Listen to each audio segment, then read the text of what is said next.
श्वास आतमध्ये, बाहेर, श्वासात, बाहेर. ही प्राणशक्ती आपण ऐक्य करू प्रथम. पंचप्राण आतमध्ये, अपान मूलाधारामध्ये, समान नाभीमध्ये, प्राण छातीमध्ये, फुफ्फुसामध्ये, उदान कंठामध्ये आणि व्यान संपूर्ण शरीरामध्ये. श्वास आतमध्ये, हे प्राण सुचारू कार्य करत आहेत. संकल्पयुक्त आतमध्ये, प्रार्थना आतमध्ये, समष्टीची प्राणशक्ती आतमध्ये प्रवेश करते, वेष्टीतून बाहेर, आत, बाहेर. पंचप्राण स्थिर. ओके. पंचमहाभूत घेऊया आपण बरोबर. पंचमहाभूत पृथ्वी, जल, अग्नी, वायू, आकाश. पृथ्वी मूलाधारामध्ये, जल स्वादिष्ठानामध्ये, अग्नी मणिपूरमध्ये, वायू फुफ्फुसामध्ये आणि शब्द संपूर्ण शरीरामध्ये व्याप्त. शब्द नाही, आकाश शरीरामध्ये व्याप्त. पंचमहाभूत स्थिर. आतमध्ये प्रकाश प्रगट होतो आपल्याला. पंच तन्मात्रा आतमध्ये घेऊया संकल्पयुक्त.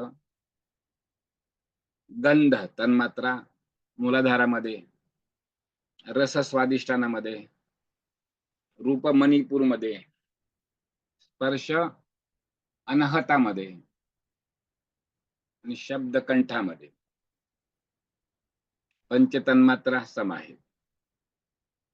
पुढच्या बुद्धीमध्ये 4 विभाग होतात. जसे 5 बुद्धीमध्ये 4. अर्थ, अर्थ म्हणजे ज्ञान. पुरुषार्थ 4, तो रज गुण संयुक्त अर्थ. काम, रज तम संयुक्त काम.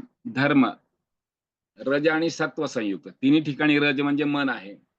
आणि चौथा जो पुरुषार्थ जो आहे मोक्ष, ते सत्व संयुक्त. बुद्धीमध्ये, विज्ञानमय कोशामध्ये पुरुषार्थ, धर्म, अर्थ, काम, मोक्ष. रज पहिला आहे, रजाधिक तम, रजाधिक सत्व आणि केवळ सत्व. बुद्धीमध्ये. शिवामध्ये, शिवामध्ये सत्व रजतम आहे, प्रकृतीचं ऐक्य आहे ते सर्व. शिव शिखामध्ये, बुद्धीनंतर शिखा.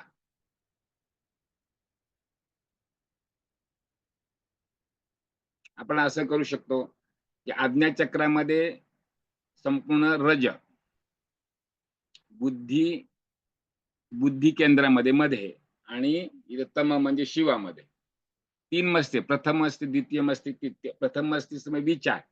विचाराने 5 तन्मात्राच्या होतात. बुद्धीमध्ये जो पुरुषार्थ असं समजून 4 देखील स्वस्तिक बुद्धी असते, त्याला 4 पाय असतात आपण असं म्हणू. आणि ह्याला 3, 5, 4, 3. 3 आहे शिवामध्ये, 2 सहस्रारामध्ये, प्रकृती आणि परमात्मा. लक्षात ठेवायला सोपं आहे. आणि 1 आत्मतत्व शरीरभर व्याप्त आहे. चराचरामध्ये, पेशी पेशीमध्ये व्याप्त. परमात्मा चराचरामध्ये, आपण पेशी पेशीमध्ये व्याप्त. चला संपूर्ण डायग्राम पहा कसा आहे तो. म्हणजे आपल्या दृश्य कसं दिसतंय, साक्षीने पाहायचं आहे. आजपर्यंत आपण साक्षीनेच घेऊया. डोळे उघडून. काल सर तुम्ही नव्हता का? काल गेलाय ते थोडस मला साक्षी परत घ्यायची आहे. काल तुम्ही नव्हता का? हो सर. मग साक्षीने तुम्ही जाताना थोडस जावं लागलं असेल. आज परत हो. साक्षीचा आपण चालतंय. वैशालीला काल साक्षी जायचं सांगता आलं. परत साक्ष घेऊया. त्याला साक्षीने पाहायचं. काय साक्षीने पाहायचं आहे? आतमध्ये आत्मरूप शरीर आपल्या शरीराचा आकार घेतो. दक्ष वृक्षामध्ये असलेला आत्मा वृक्षाचा आकार घेतो. गायीमध्ये असलेला आत्मा गायीच्या शरीराचा आकार घेतो. तसं आपल्या मनुष्य शरीरामध्ये असलेला आत्मा आपल्या मनुष्याच्या शरीराचा आकार घेतो. चलो. आतमध्ये प्रवेश, बाहेर. आतमध्ये तन्मात्रा. गुड. साक्षीने पाहायचं आहे. तन्मात्रा रूप शक्ती साक्षीने पाहतोय आपण. साक्ष कशाची आहे? साक्ष म्हणजे काय? थोडस विश्लेषण घ्या. साक्षाने काय पाहायचं? साक्ष गुरु महाराजांनी जे सांगितले, साक्ष अशी सांगितलेली, जसं लहान मूल खेळत आहे आणि आई पाहते आहे, हा एवढाच भाग आहे साक्ष. तसं चैतन्य शक्ती जी आहे, ते चैतन्य शक्ती या जीवाला खेळवते. चैतन्य शक्ती काय? मूळ शक्ती आपल्या शरीरामध्ये असते. परमात्म्याची शक्ती चैतन्य शक्ती आहे. 6 शक्त्यामध्ये मूळ शक्ती चैतन्य शक्ती आहे. ते ब्रह्म परमात्म्याचा संकल्प असतो.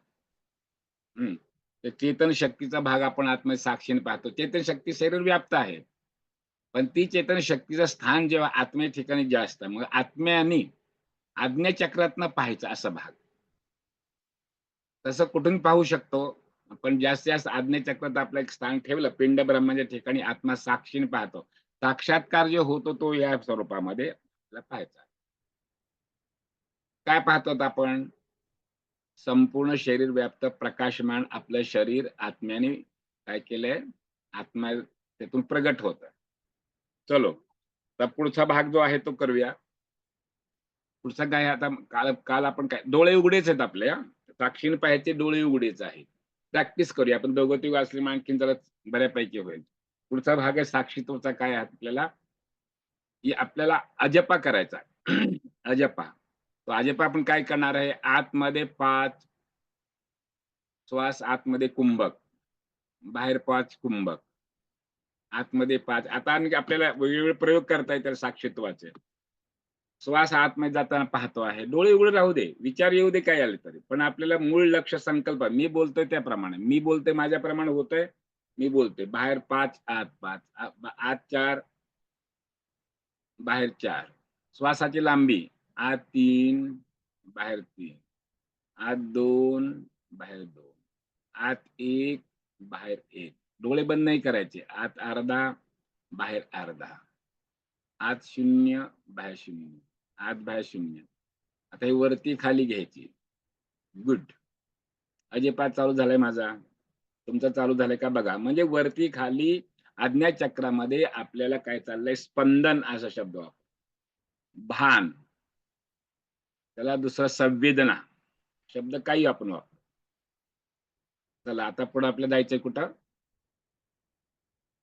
शिखामध्ये. आपण ओंकार काल एक असं आपण म्हणलं होतं. काहीतरी ध्वनी पाहिजे आपल्याला. आपण मुद्दामच भ्रामरी किंवा हे टाळलं होतं. काही शब्द आला तरी तिथं प्रगट होतंय. शब्दच ब्रह्म आहे. चला, कंठामध्ये होतंय का बघा? होतंय. अनाहतामध्ये होतंय का? डोळे उघडेच आहेत. पाहतोय आपण. शिवाय आतमध्ये पण पाहतोय. डोळे उघडे आहेत, पण आतलं पण पाहू शकतो. डोळे उघडे म्हणजे बाहेरचं दिसतंय. बाहेरचं म्हणजे समष्टीचं. त्यामुळे डोळे उघडे काय बंद काय? समष्टीतलं दर्शन आहे. नाभीमध्ये स्वादिष्ठान, एक हालचाल वरती खाली. जरा कमी होते पण आहे ते. मूलाधार. थोडं थांबूया. जर लवकर होत नाही थांबायचं जरा तिथे.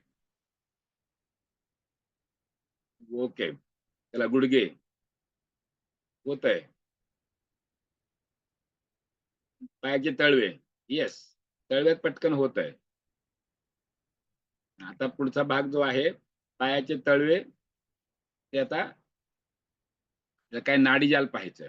गुडघे चालू करा. तळवे, गुडघा चालू झाले लगेच. ओंकारची गरज नाही. त्यानं बाबांनी काय ओंकार सांगितलेला नाहीये आपल्याला. अजपामध्ये घेऊ शकतो.